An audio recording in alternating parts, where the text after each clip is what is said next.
সুপ্রিয় নোয়াখালীবাসী আসসালামু আলাইকুম। এই মুহূর্তে দেশ এবং দেশের বাইরে থেকে যেখান থেকে সবুজ টিভি চ্যানেলের সাথে যুক্ত রয়েছেন সকলকে জানাচ্ছি শুভরাত্রি।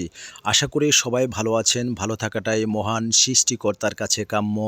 আলহামদুলিল্লাহ, আপনাদের দোয়ায় আমিও ভালো আছি। আজকে আপনাদেরকে সবুজ টিভি চ্যানেলের ক্যামেরার ফ্রেমে পরিচয় করিয়ে দেব প্রিয় দর্শক। নোয়াখালী সদর উপজেলার ৭ নং ধর্মপুর ইউনিয়নের সেই স্মরণকালের ঐতিহ্যবাহী উত্তর ওয়াবদা বাজার জাবেদ ভাইয়ের মাংস দোকানের সাথে প্রিয় দর্শক, এখানে প্রতিদিন ৫ থেকে ৬টি দেশি গরু জবাই করা হয় প্রিয় দর্শক, এবং তার পাশাপাশি ছাগল এবং মহিষ এবং ভেড়াও জবাই করা হয় প্রিয় দর্শক। এখানে পাইকারি ও খুচরা গরুর মাংস বিক্রি করা হয়। আপনাদের যাদের গরুর মাংস ক্রয় করার ইচ্ছা রয়েছেন এবং যারা ক্রয় করার আগ্রহী রয়েছেন প্রিয় দর্শক, ভিডিওর স্ক্রিনে দেওয়া নাম্বারে যোগাযোগ করে আপনারা এখান থেকে অরিজিনাল গরুর মাংস ক্রয় করতে পারবেন। দর্শক, আমি আপনাদেরকে দেখানোর চেষ্টা করছি, আপনারা আমার সঙ্গেই থাকুন।